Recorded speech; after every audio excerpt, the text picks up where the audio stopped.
First tonight, an exclusive 2 News investigation. Good evening, everyone. I'm Michelle Kingsfield. And I'm Mark Allen. For the past several months now, we've been asking drivers, educators, students, safety experts, and lawmakers one controversial question. Should there be lap shoulder seat belts on all Ohio school buses?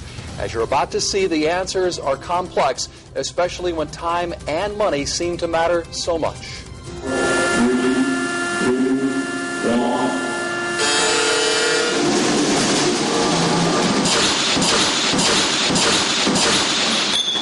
This crash test happened faster than you can blink your eye. In less than 1/1000th of a second, a violent impact as the sled carrying 5 dummies smashes into a barrier at 30 miles an hour. These dummies are the height and weight of 10 and 12-year-olds who are not restrained by lap shoulder seat belts. In slow motion, you can see the brutal effects of the collision. Some dummies go airborne, launch like rag dolls. Others stay in their seat, crumpled after their heads strike the seat in front of them. It is a terrifying simulation. When children have a lap and shoulder belt on, they stay inside the seating compartment. They're not tossed around like shoes in a dryer. James Johnson speaks with authority. He's Vice President of Business Development for IMMI, the world's largest maker of child restraint components, headquartered in Westfield, Indiana. Johnson says 9,000 to 17,000 children are hurt inside school buses each year, a number he believes seat belts can slash by up to 45%. Each of these crash test dummies is equipped with instrumentation in the head, the neck, the chest, and in the femurs. One of Johnson's many partners is Jim Chinney, VP of Quality. Chinney was my guide in the moments after the crash test. Had these been 5 living, breathing kids, what kind of injuries might we have been looking at after what we just saw?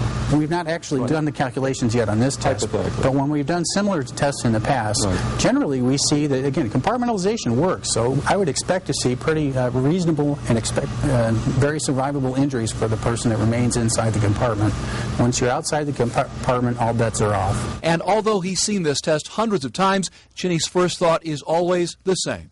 As a parent, as I look at child test dummies like these, I see my kids in that. And if I can hold those dummies in that protective compartmentalization, if I could hold my kids in that compartmentalization, then we've done our job as best we can. Just what is compartmentalization? It's the very foundation of modern school bus crash safety. The seats are the key. They are 20 to 24 inches high and spaced very close together. They are also padded with energy-absorbing material and anchored securely to the floor. In the event of an accident, children who are seated in the perfect position and facing forward are protected. They strike the padded seat in front of them with their head, arms, legs, and chest. It's a little bit like eggs in an egg carton. As long as the eggs stay in the egg carton and in the foam structure, the soft structure that's around there, eggs are usually fine. But what if the eggs come out of the carton, like when children come out of their seats in a rollover crash? This is video from 2003 inside a Circleville, Ohio bus. Keep your eye on the children as the bus rolls. It is an unforgettable sight, even after you find out the children you see here all escaped serious injury. Compartmentalization works pretty well when kids are inside the compartment.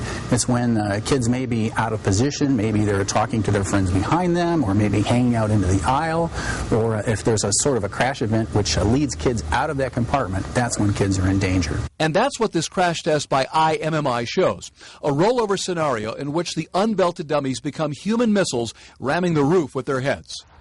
This scenario, while rare, is lethal. Just last June, a Zanesville kindergartner, 6-year-old Casey King, died when his bus veered off a Muskingum County road on its way to King's Elementary School. King was the first child to die inside an Ohio school bus in 22 years. However, the damage to other students is much more contemporary.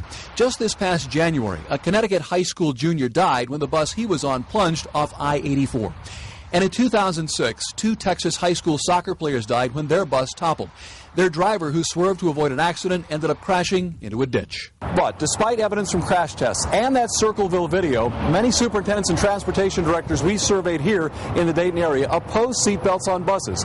They feel like the buses are already safe enough and feel that lap shoulder belts would strain their already tight budgets. The question is always at the expense of what? Any new program, any new safety feature we put into our buildings or our buses, something has to give. Brad Nevin is superintendent of Eaton Schools, a district that covers 117 square miles. His bus drivers log 1 million miles a year. Nevin fears adding buses with lap shoulder belts means fewer children per bus, a factor that could be a real budget buster. Just off the top of my head, I'd have to say we'd have to increase our transportation budget overall by a third. Another concern is, would we have to put aids on the buses to make sure that the students are buckled up safely? Beyond money, Nevin has this worry. The more that our buses have to sit on a road, on a country road, for instance, on a foggy or a dark morning, the greater they're at risk of getting hit by someone who can't see them as they're coming down around a turn or over a hill. To illustrate the point, Karen Jefferson, the Eaton Transportation Supervisor and veteran bus driver, took us to a perilous stop and laid out this scenario. The driver would now have to find a way to get out of this seat, turn this bus off, take the key, walk back to the seat, let the child out of the seat belt, have him come up, get out. Jefferson has one more worry. She wonders what would happen to students buckled in lap shoulder belts if the bus was on fire. Where we're doing evacuation drills in less than a minute, it would take 2. And that's not good because a fire in a bus can spread fast. Let's say it's a rollover, a fire, God forbid. We need to get these kids off the bus as quickly as possible. That if they were belted in and unconscious, it might actually slow the rescue process. Is there any truth to that? No, that's an entire myth. If I have a child that is conscious, if I have a child that it can walk around, if I have a child that is not seriously injured, they can get off the bus much more quickly than a child that maybe has a very serious or grave injury that's involved. Everybody would be left in the seat. Back at IMMI, Jim Chinney and James Johnson continue to drive home one point to doubting superintendents and bus drivers. Well, I think as an administrator, it's peace of mind. It's knowing that you've done everything you can to get children to school safe, home from school safe, and to other activities the best way you know how.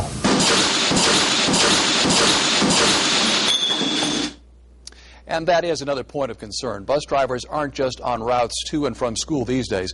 They're on highways at higher speeds on longer trips, which may put drivers and passengers at greater risk of rollover and side impact accidents.